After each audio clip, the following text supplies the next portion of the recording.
Shalom. Sekali lagi semangat, shalom. Ada sukacita Bapak Ibu?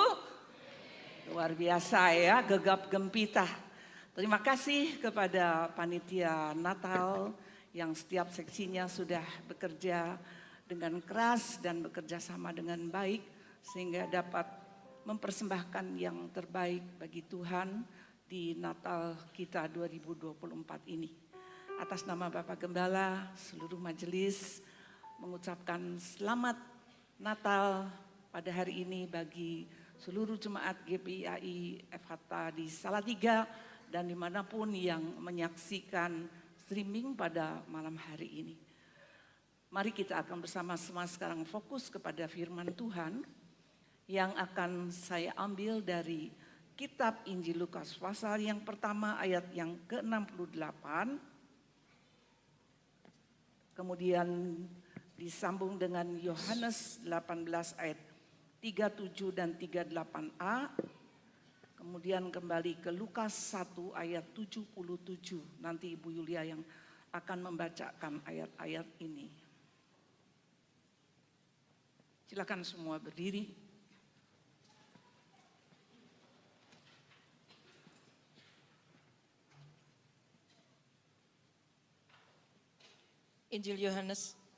Injil Lukas pasal yang pertama ayat yang ke-68, demikian bunyi firman Tuhan.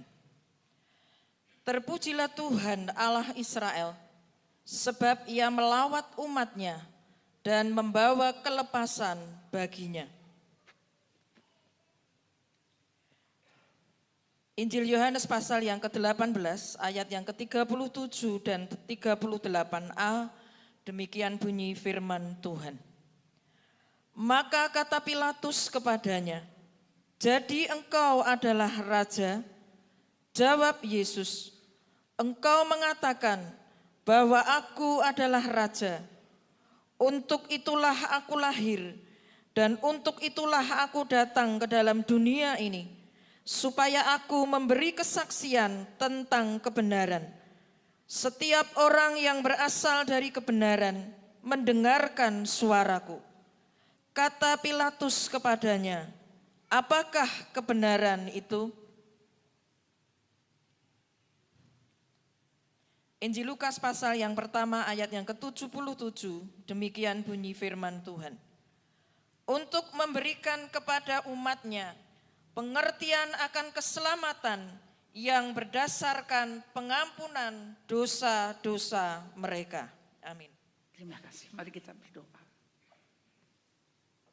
Ini tempat di mana Engkau akan berbicara kepada setiap kami ya Bapa, supaya kami ada di dalam jalan-jalan-Mu sepanjang kehidupan kami yang masih tersisa ini. Sungguh kami bersyukur kepadamu Tuhan, Engkau memberikan kepada kami hidup sampai tahun 2024, bulan yang terakhir ini. Berbagai-bagai hal telah kami lewati di dalam sepanjang tahun ini. Kami telah banyak berbuat dosa kepadamu Tuhan. Kami telah jauh daripadamu. Kami telah meninggalkan ibadah. Kami telah tidak mendengarkan panggilan-Mu. Tuhan, ampunilah kami. Kiranya pada malam hari ini Engkau merangkul kami dengan kasih-Mu. Engkau memberikan kami pengertian tentang lawatan-Mu. Roh Kudus lingkupi anak-anak-Mu pada malam hari ini. Roh Kudus bawa kembali kami pulang dekat kepada Tuhan. Merasakan lawatan Tuhan dan kelepasan oleh karena kasih-Mu ya Tuhan. Biarlah kami boleh dijamah dan disentuh oleh sabda firman-Mu pada malam hari ini. Lembutkan hati kami oleh Roh-Mu yang kudus, supaya kami boleh merasakan apa indahnya Natal bagi kami. Urapi hamba-Mu dalam segala ketidaklayakan, dalam segala kerendahannya, dalam segala kelemahannya. Di dalam nama Tuhan Yesus Kristus. Haleluya. Amin. Silakan duduk. Kita akan melihat sebuah video ini sejenak Bapak Ibu dan memperhatikan apa yang ditayangkan oleh video ini. Manusia sering banget melibatkan Tuhan dalam berbagai pembicaraan. Misalnya sebagai pertimbangan penting ya dalam mengambil keputusan. Dan sebagai sosok tempat manusia menggantungkan harapan. Pertanyaannya, Tuhan tuh ada di mana? A, di langit gitu, di Arsy, di singgasana, di singgasana kerajaan langit. Atau B, di dalam relung hati tiap insan, karena Tuhan lebih dekat dari urat nadi, ya tentunya secara metaforis. C, tidak dapat didefinisikan. Mungkin karena Tuhan adalah semesta itu sendiri, atau melampaui ruang dan waktu, melampaui semesta, atau Tuhan sendiri adalah keberadaan itu sendiri. Nah, jika Tuhan itu ada di mana? Nyari Tuhan itu kemana? Apa iya Tuhan ada di mana-mana?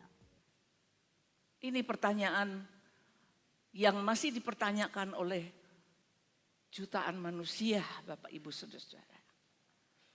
Kadang-kadang kelihatan dari pertanyaan ini yang bertanya itu adalah orang yang pandai. Orang yang selalu berpikir tentang asal segala sesuatu.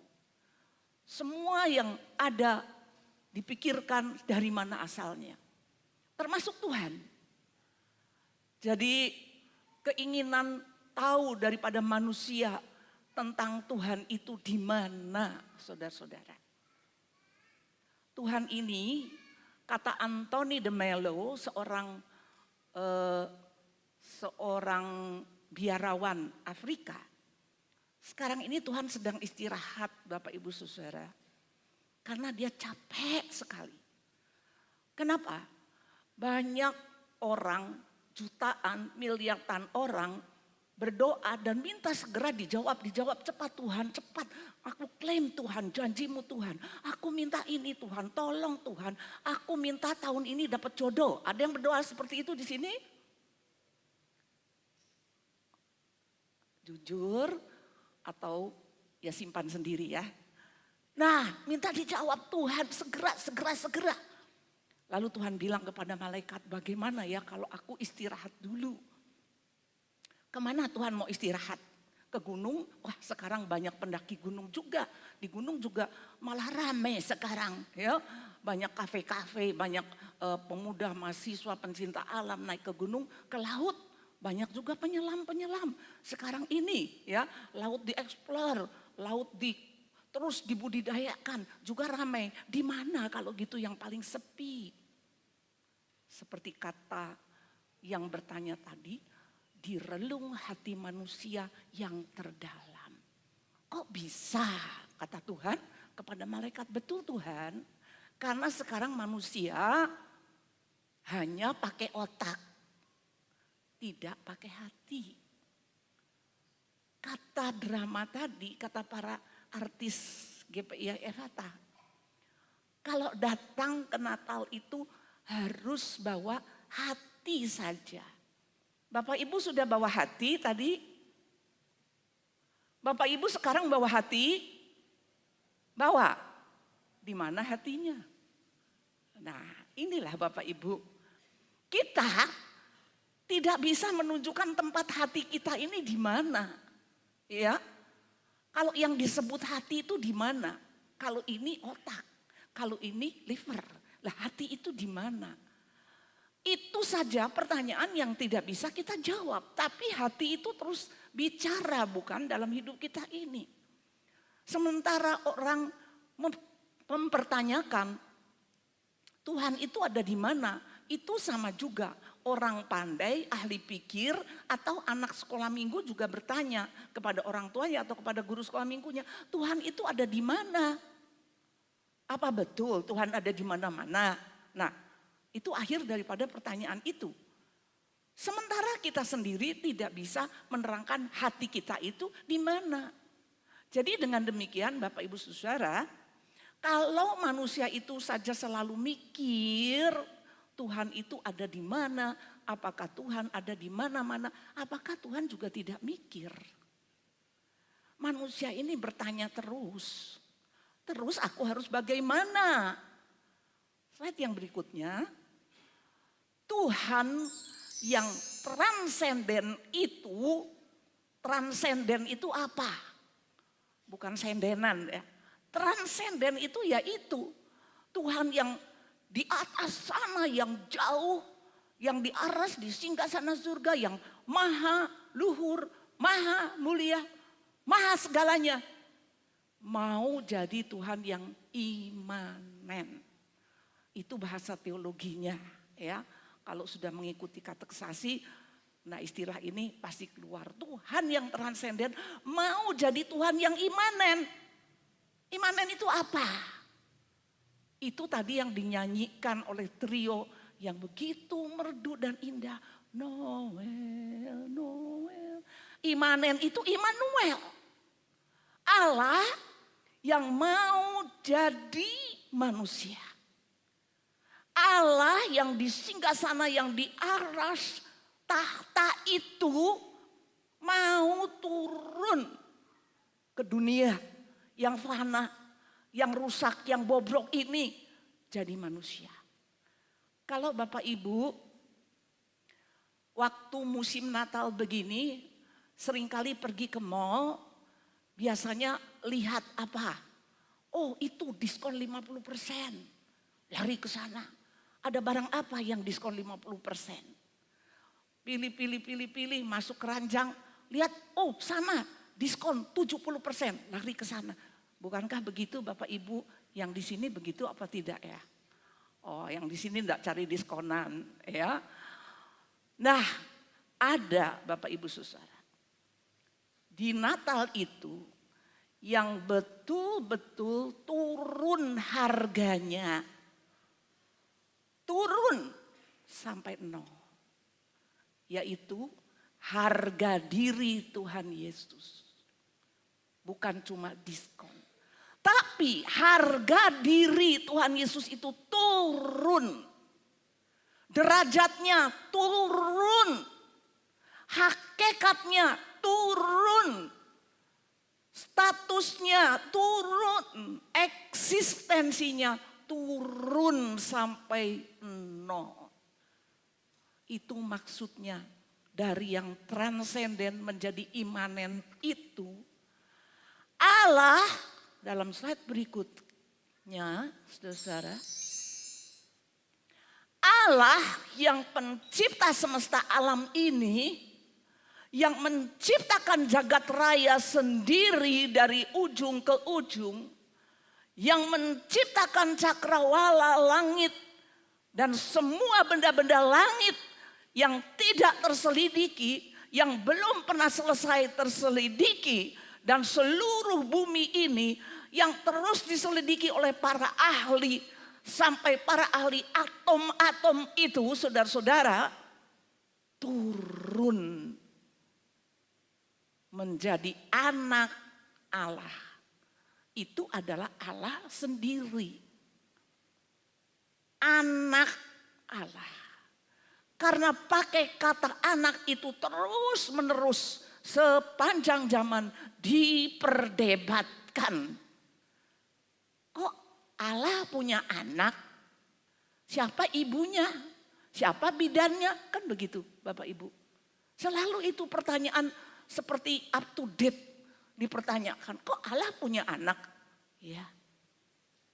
Bapak Ibu sekarang bawa kunci rumah, anak kunci, mana ibunya kunci, mana bapaknya kunci. Tapi ada anak kunci. Jadi dengan keberadaan hakikat martabatnya sebagai Allah turun ke dunia ini sehingga disebut dengan kata anak Allah. Itu sudah turun. Tetapi Bapak Ibu dan saudara-saudara, manusia dengan segala keterbatasannya sebagai makhluk ciptaan itu mau terus bertanya, mau terus membantah, mau terus mendebat. Dengan kata bahwa Allah mau menjadi manusia dengan disebut anak Allah. baru anak Allah. Belum lagi Yesus selalu memperkenalkan dirinya anak manusia. Memang dia anak manusia. Luar biasa Bapak Ibu Saudara. Pada waktu itu, pada malam itu dunia tidak tahu apa-apa. Kalau ada seorang wanita perawan darah yang akan melahirkan di sebuah kandang dan melahirkan anaknya, anak perempuan itu, yaitu anak darah Maria, namanya anak manusia Immanuel atau Tuhan Yesus Kristus. Jadi dengan demikian Bapak Ibu dan saudara-saudara yang dikasihi, berapa besar Tuhan Yesus itu memberi dirinya untuk turun harga dan semuanya itu untuk kita. Selama dia di bumi dia selalu mengatakan kepada murid-muridnya, anak manusia akan diserahkan ke tangan orang berdosa, akan mengalami aniaya, akan menderita, diludahi, disiksa, sampai dibunuh di kayu salib dan dikuburkan. Pada hari yang ketiga akan bangkit. Selalu mulai dengan anak manusia. Karena ia memang menjalani kehidupan seperti persis anak manusia, anak orang miskin, tanpa ada apa-apapun yang dimilikinya di dunia ini, Bapak Ibu dan Saudara.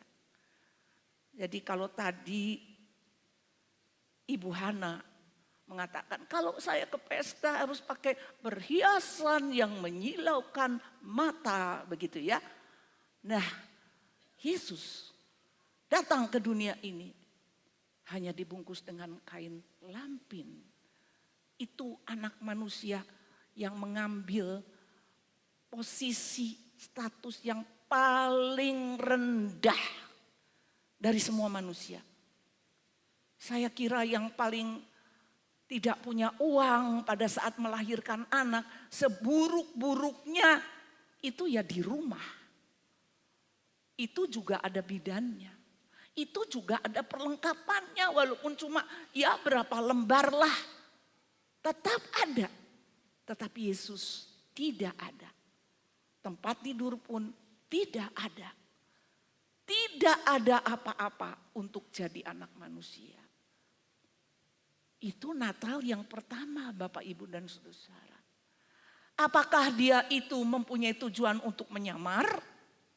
Supaya banyak orang terkecoh? Supaya banyak orang salah paham? Supaya banyak orang tidak bisa memahami keberadaannya? Tidak, saudara-saudara. Karena pada hari itu ketika dia direndahkan untuk lahir sebagai bayi yang seperti kalian, anak-anak tong itu tadi ya, seperti kalian. Waktu kecil juga ngompol, juga mimik, juga ya, seperti itu anak manusia. Itu Allah Bapak Ibu dan Saudara. Itu namanya Immanuel, Allah yang menjadi manusia, Allah yang beserta kita. Itu pikiran Allah supaya tidak ditanyakan Allah itu di mana, apakah ada di mana-mana. Allah sudah menjelma jadi manusia betul. Mengalami proses dari janin sampai terus siap dilahirkan. Lahir jadi bayi. Bayi melewati hari lepas hari, bulan demi bulan. Sampai 30 tahun. Sampai dia terus menyatakan kuasa Allah di dalam dirinya. Dan berkonfrontasi dengan setan dan dengan kekuasaan di dunia ini.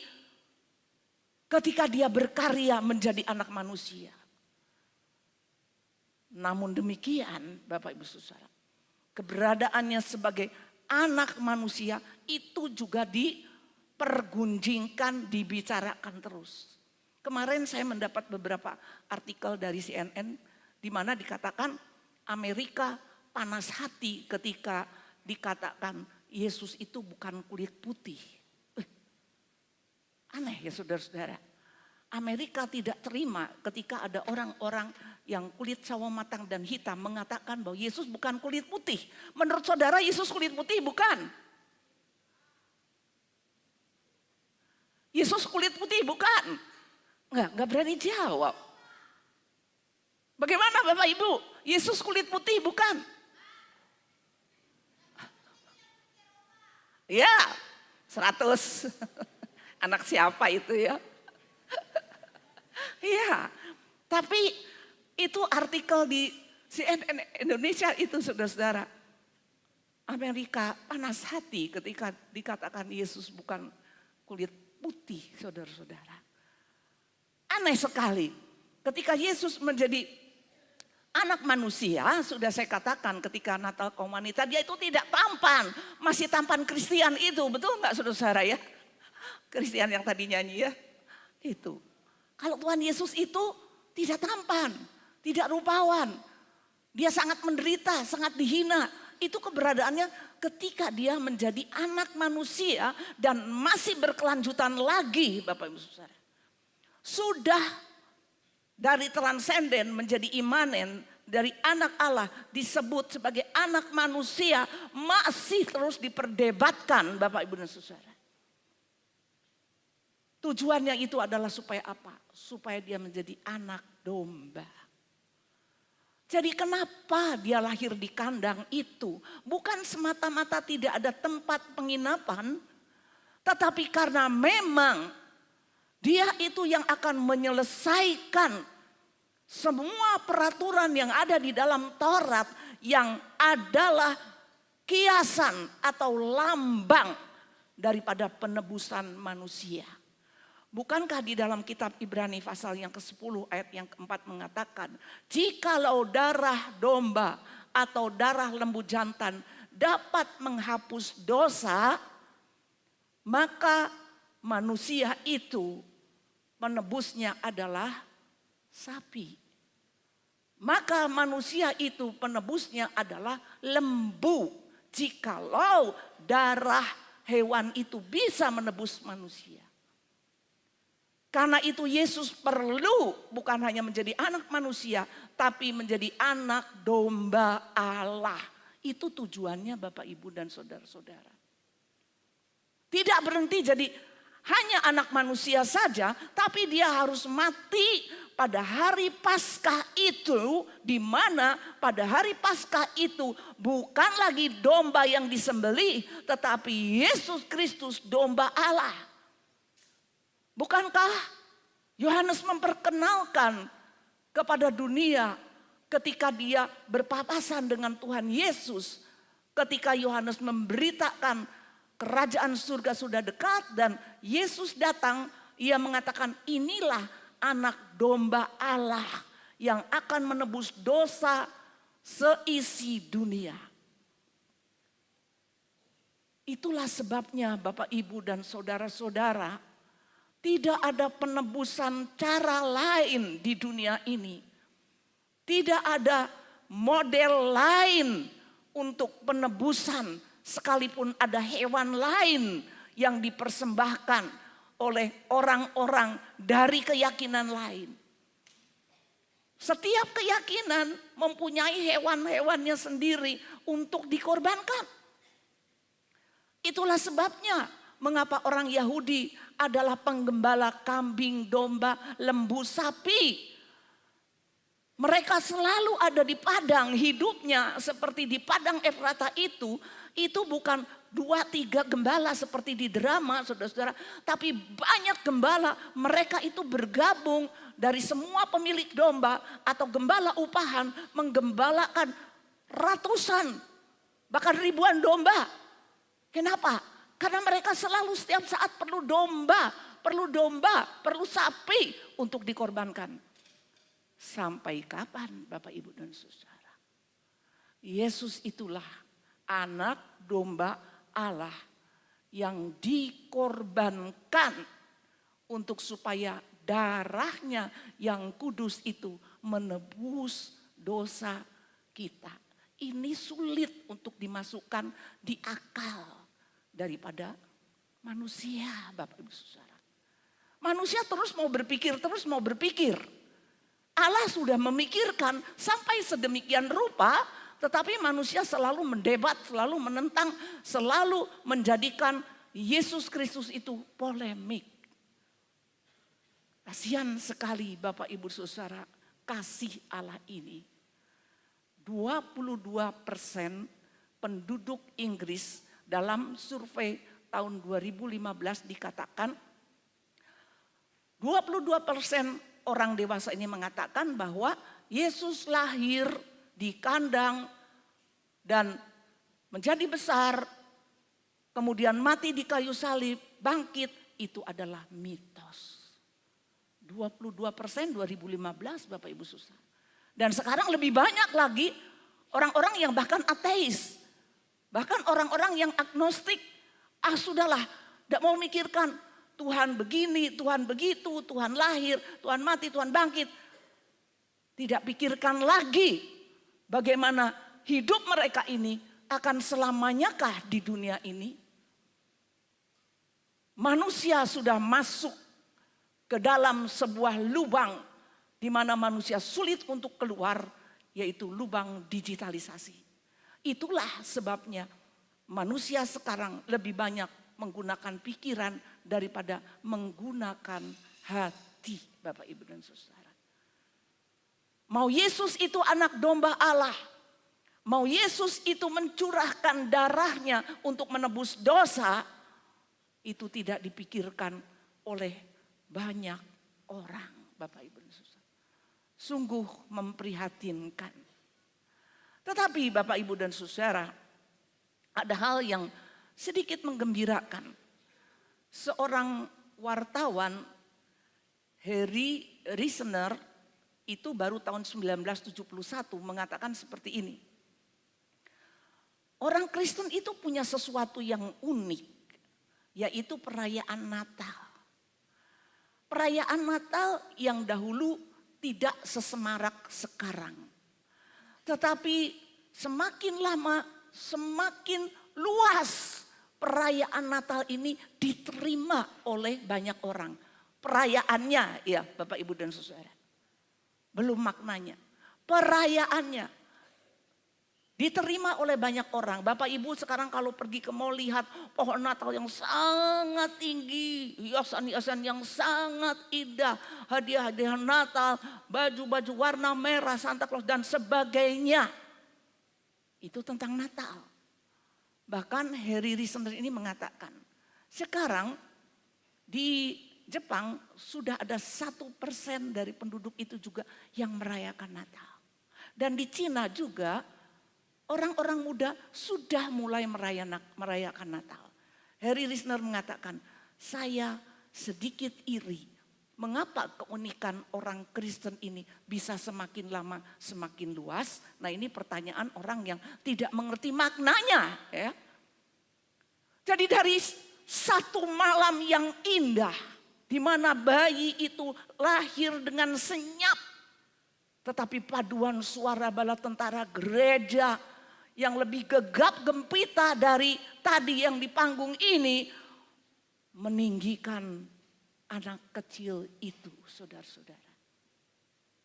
Dan kalau Bapak Ibu Saudara tahu, catatan daripada sejarawan Yosefus itu pernah menuliskan sungai di belakang bait Allah, yaitu sungai Kidron, di suatu hari Paskah itu menjadi begitu merah berhari-hari. Karena apa? Karena hari Paskah ada penyembelihan domba yang beratus-ratus ribu ekor sampai 250.000 ekor pada hari Paskah suatu hari. Sehingga darah dari belakang bait suci itu mengalir ke sungai Kidron dan sungai Kidron itu menjadi merah semuanya.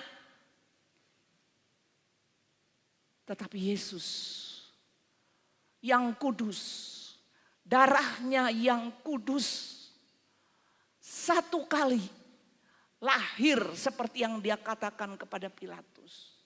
Jadi kamu adalah raja. Kamu yang mengatakan, aku dari kebenaran.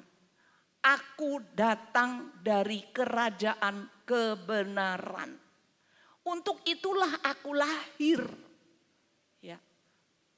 Tujuannya lahir itu apa?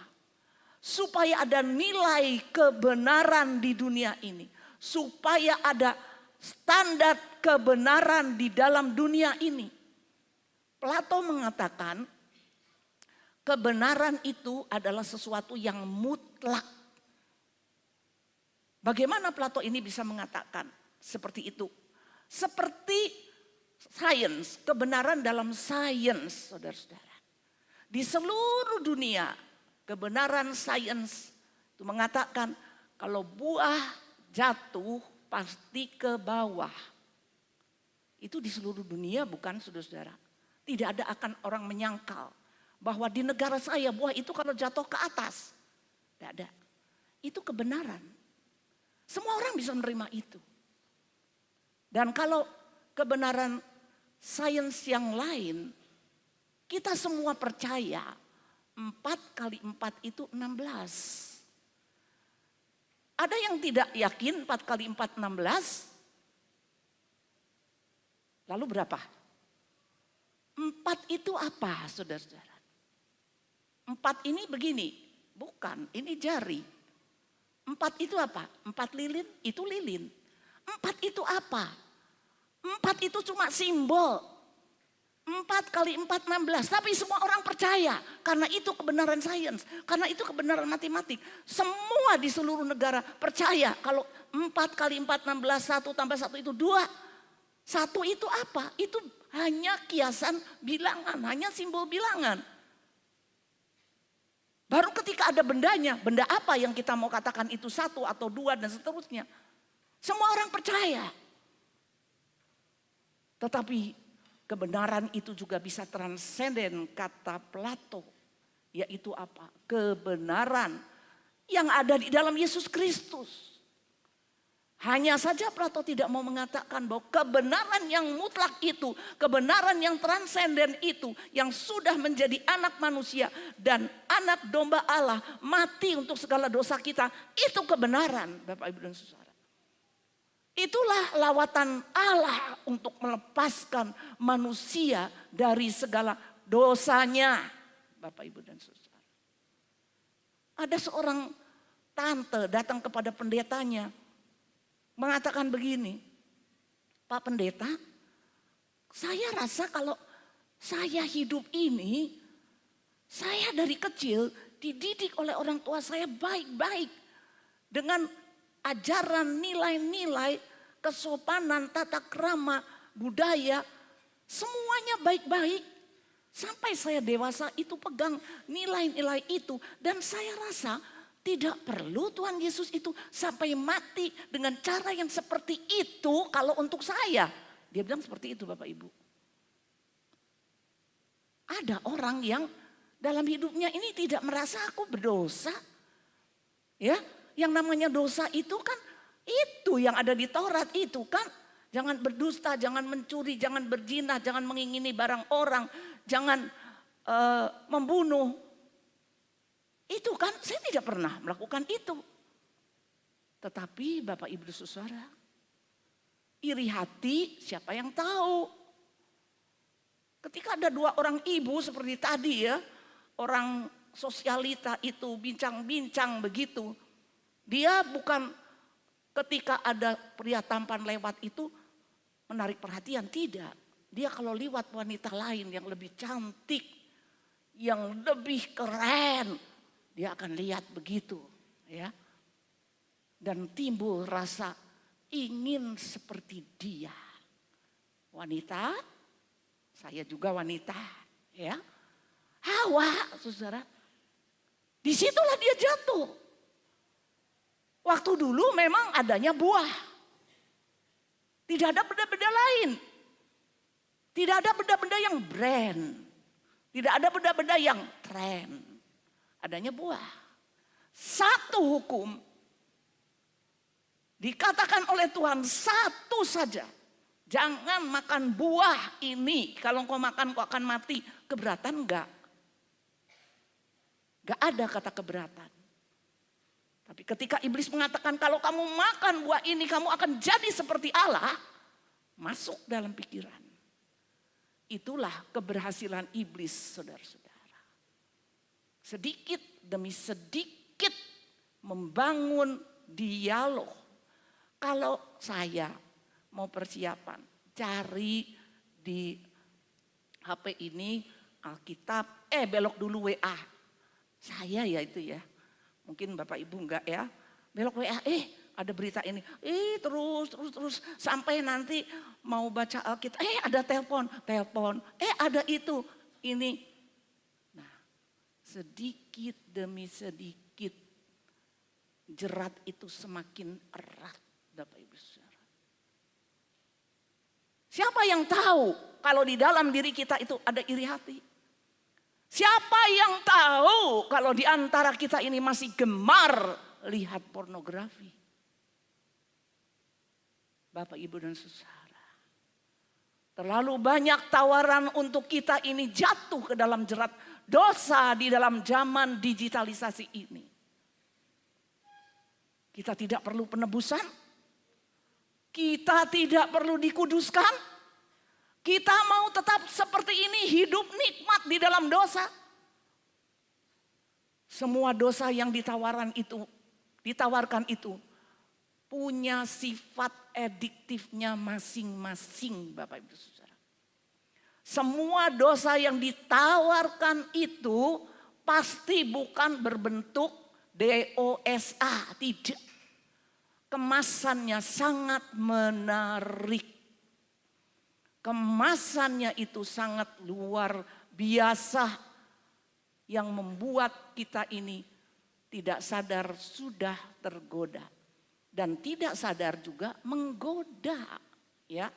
Ketika anak melihat sesuatu entah di YouTube, entah di mana, kemudian dia mah ini loh, mah ini loh, aku pengen coba ini loh, Mama ke dapur ikut, aku ini loh, lihat nih, orang lain udah punya nih loh, ya. Yang di sini enggak ya. Ibu-ibu juga. Ini loh, aku kan enggak pakai pembantu, Jadi aku nih sudah nabung, Kan yang jadi pembantu aku, Aku mau beli ini, Ya. Dari tergoda, menggoda, Bapak Ibu Saudara. Apakah yang tidak kelihatan mata itu bukan dosa, Bapak Ibu dan Saudara? Apakah yang tidak diketahui orang secara kasat mata itu bukan dosa? Dosa orang-orang di luar sana kita katakan, wah dosa itu diviralkan. Tetapi dosa yang ada di dalam hati kita masing-masing. Siapa yang tahu, Bapak, Ibu, dan saudara? Tetapi anak domba itu sampai hari ini masih ditolak. Walaupun kita lihat slide yang selanjutnya, Bapak, Ibu, dan saudara. Yesus itu adalah manusia yang historikal. Boleh dilihat di Lukas 2 ayat 1 dan 2, Lukas 3 ayat 1 dan 2. Itu bukti historikalnya. Jadi Yesus itu bukan mitos. Karena apa? Waktu dia lahir, ada itu nama orang yang menjabat di pemerintahan Romawi itu. Waktu dia lahir, Lukas pasal 2, yang memerintah di kekaisaran Roma itu adalah Kaisar Agustus. Itu bukti historikal. Pada waktu dia mulai berkarya, yang menjadi kaisar di kekaisaran Romawi itu Kaisar Tiberius. Dan wali negerinya Pontius Pilatus. Itu bukti historikal Yesus. Bahwa dia itu manusia yang turun dalam sejarah manusia. Turun dalam sejarah Roma. Turun dalam sejarah di mana sekarang ini Bethlehem menjadi kota turisme. Kalau dulu Bethlehem itu sunyi senyap. Sekarang ini Bapak Ibu Saudara, kalau Bapak Ibu kita lihat di YouTube atau di mana, hampir setiap hari itu dalam bulan-bulan Natal ini jutaan orang mengunjungi Bethlehem. Dan orang mau lihat itu kandang yang dulu, pasti itu kandang palsu. Saya berani katakan itu kandang palsu. Masa 2024 tahun tidak hancur kandangnya? Kalau itu masih ada, itu berarti rekayasa. Tapi sekarang penginapan-penginapan disiapkan supaya turis itu tidak ada yang tidak dapat tempat. Itu Bethlehem sekarang, Bapak Ibu.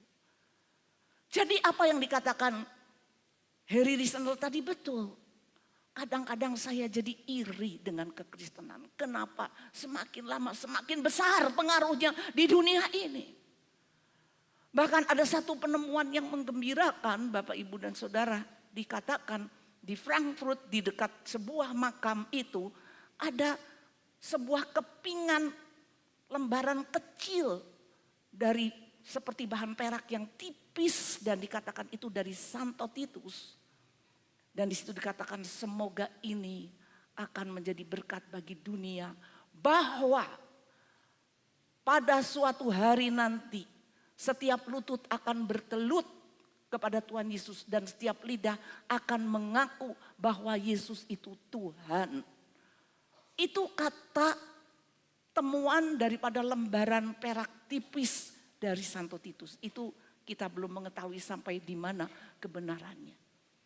Tapi itulah bahwa Yesus itu adalah seorang yang ada di dunia ini pada zamannya sebagai manusia sejarah dan menyejarah. Tetapi Bapak Ibu Saudara, memang itu irasional kalau mau dikatakan Yesus 100% manusia, betul 100% manusia seperti kita punya darah daging, makan, minum, tidur, capek. Tapi 100% Allah itu selalu dikatakan irasional.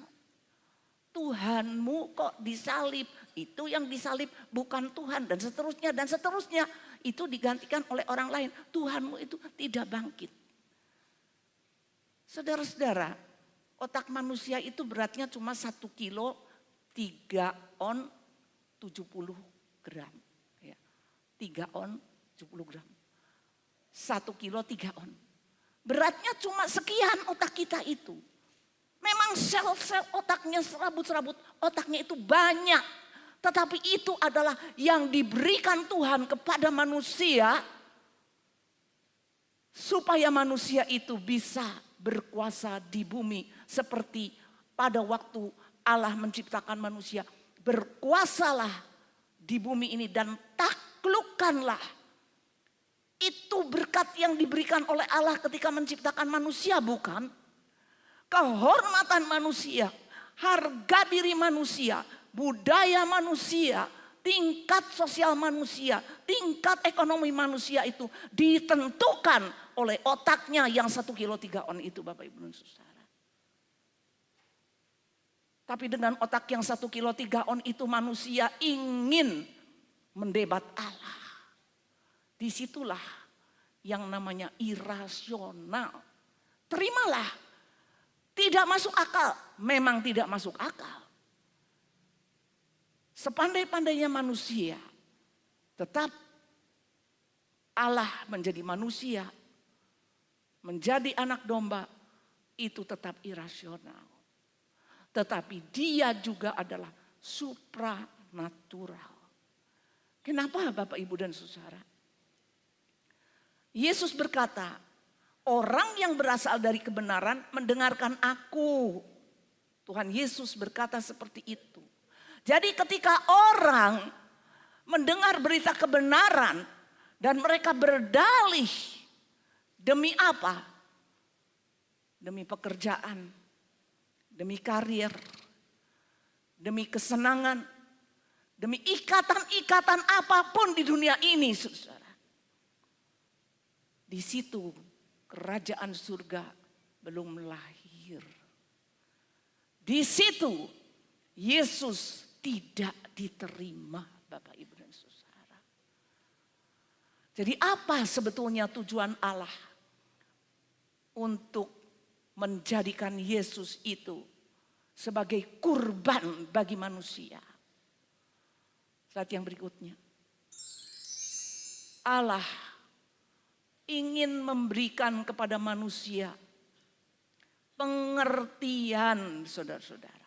Seperti yang di dalam Lukas 1 ayat yang ke-77. Untuk memberikan pengertian tentang pengampunan dosa. Tentang keselamatan yang berdasarkan pengampunan dosa. Jadi tidak bisa Bapak Ibu dan saudara-saudara. Kalau kita ini mau tetap terikat hidup kita di dalam dosa yang kita nikmati. Tidak usah yang besar-besar. Bukankah di dalam firman Tuhan dikatakan supaya kita itu beribadah dengan setia. Seperti di dalam kitab Lukas juga dikatakan pasal 1 itu supaya kita beribadah dengan tidak merasa takut. Takut kepada musuh kita. Ada orang beribadah hatinya takut. Takut apa Bapak Ibu Saudara? Takut waktunya terlalu lama. Takut ibadah itu menyita segala sesuatu hal yang lain. Sementara kita masih suka dengan berbagai hal di dunia ini. Yang berbicara bahwa saya belum mau baptis. Karena saya masih belum bisa melepaskan. Kita tentu tidak bisa melepaskan dosa kita ini sendiri Bapak Ibu dan Saudara. Kita tidak bisa melepaskan segala ikatan-ikatan yang kita ini rasa sebetulnya mengikat. Kita mau lepas, tapi kok ada rasa selalu ingin dan selalu ingin lagi dan selalu ingin terus. Itu adalah keberhasilan daripada bisikan setan kepada kita. Dan kita mendengarkan bisikan itu dan memenangkan bisikan itu. Jadi Bapak Ibu dan Saudara yang dikasihi Tuhan, di dalam dunia yang semakin luar biasa ini bagi kita, kita semakin bingung untuk bisa mengerti keselamatan berdasarkan kebenaran yang ada di dalam Yesus Kristus ini. Tidak ada ukuran lain yang bisa dipakai untuk hidup kita ini kecuali di dalam Yesus. Bukan kita benar sendiri. Benar menurut kita sendiri. Baik menurut kita sendiri. Bukan seperti itu Bapak Ibu dan Saudara. Tetapi slide selanjutnya. Keselamatan yang dari Allah itu adalah menerima hidup kekal sejak sekarang.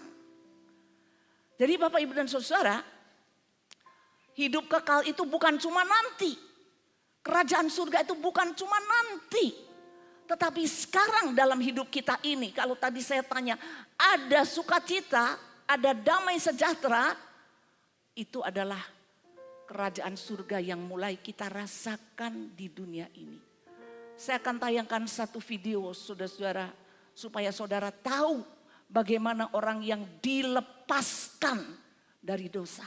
Silakan ditayangkan video. Akal sehat udah gak main lagi. Oh gitu. Dan ya itu adalah turning point yang kedua. Di 2015 saya divonis HIV gitu. Saya menemukan diri saya itu waktu itu udah AIDS sih, udah sakit, udah stadium 4 ya. Dan itu bodohnya. Jadi saya waktu sakit itu saya nggak entah sayanya denial, saya nggak pikir saya itu kena HIV. Yang penting ini kenapa sakit saya, kenapa kok stamina saya nggak naik-naik setelah saya sakit itu. Dan akhirnya ketika cek ke dokter dan dokter itu minta saya tes dan ternyata saya HIV positif gitu. Dan itulah another turning point ketika akhirnya saya waktu itu harus balik ke keluarga dan karena waktu itu saya udah turun 10 kilo lebih waktu itu sesak napas, udah kena infeksi paru. Jadi keluarga harus merawat saya dan awalnya saya nggak mau kasih tahu Tapi ternyata akhirnya saya harus cerita karena mama dikasih mimpi sama Tuhan. Saya cerita KSD saya, HIV saya, dan di situ aku bed rest 3 bulan, dan 3 bulan itulah aku bergumul sama Tuhan. Bergumul dalam pengertian dari marah, terus sedih, pasrah, sampai akhirnya saya mengerti ini semua kebodohan saya, dan ini sebenarnya cara Tuhan mau menolong saya. Dan benar aja di masa itu juga Tuhan berikan ke saya penglihatan. Waktu saya lagi sakit itu, inti dari penglihatan saya adalah bahwa walaupun kamu udah bobrok seperti ini, saya masih mengasihi kamu. Saya nggak pernah punya penglihatan selama saya hidup sebagai orang Kristen. Itu pertama kalinya, dan terjadi ketika saya berada di titik terendah saya. Tuhan menampakkan diri di depan saya, dan itu yang membuat saya tuh benar-benar terharu bahwa Tuhan masih saya. Jadi saya waktu itu udah ngerasa paling gagal lah di depan keluarga saya. Orang tua saya harus tahu saya bergumul itu. Saya 3 bulan ngumpet dari teman-teman dan gereja. Ya bilangnya sakit parah gitu. Dan saya sendiri juga udah merasa gimana nih masa depannya. Entah waktu itu lumayan kritis sih, jadi nggak tahu nih bisa hidup apa enggak gitu ya. Jadi ya, tapi di situ Tuhan menunjukkan kasih-Nya, dan doa saya cuma, Tuhan kalau Tuhan memang mau panggil saya, biarlah saya benar-benar Tuhan ampuni, dan saya mau benar-benar mengakui dosa saya. Tapi kalau misalnya saya masih diizinkan, ya saya udah berserah lah Tuhan. Gimana caranya untuk bangkit saya nggak tahu, tapi saya mau berserah, saya nggak mau sok tahu lagi gitu untuk cari jalan keluar saya sendiri. Gitu. Nah, saudara-saudara, siapa itu? Anak pendeta, saudara-saudara, yang melayani Tuhan, yang aktif dan menutupi bahwa dirinya itu seorang homoseksual. Dia mempunyai sisi gelap dan sisi terang dalam hidupnya. Selama dia menyadari bahwa dirinya itu memiliki kelainan seperti itu, dia sembunyikan. Tapi dia tetap melayani. Jadi Bapak Ibu dan saudara-saudara, bukan tidak mungkin bahwa orang Kristen bahkan punya keterikatan yang seperti itu.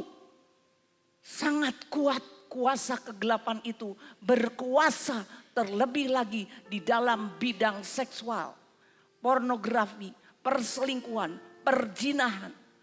Dalam sebuah pertemuan seminar antar wanita, Bapak Ibu dan saudara-saudara, ketika mereka diberi kertas untuk menulis dari sekian puluh orang, separuhnya mengatakan berselingkuh. Apakah itu bukan sesuatu jerat dosa di dalam masa yang sangat luar biasa modern ini? Tetapi Bapak, Ibu dan saudara yang dikasihi Tuhan, lawatan Allah itu adalah memberi pengertian seperti kata Zion tadi. Dari marah kepada siapa? Marah menyadari dirinya, mengapa berbeda? Mengapa aku punya kecenderungan yang lain? Sedih sampai akhirnya mengerti. Dan di situ ada turning point, dia katakan sampai dia sakit, Tuhan izinkan seperti itu sampai dia bisa mengerti. Dan orang sebobrok itu, dia katakan sendiri, orang sebobrok itu Tuhan masih datang. Dia bilang apa? Selama saya menjadi orang Kristen belum pernah dapat penglihatan. Tetapi ketika dia bobrok, Tuhan datang melawat dia. Dan dia bisa sembuh, Bapak Ibu Saudara. Bisa melepaskan itu. Bisa memulihkan. Tuhan ajaib. Tuhan melawat, memberi kelepasan bagi segala macam ikatan yang sekarang ini saudara rasakan sendiri. Yang sekarang ini saudara tidak tahu apa yang benar yang harus kulakukan.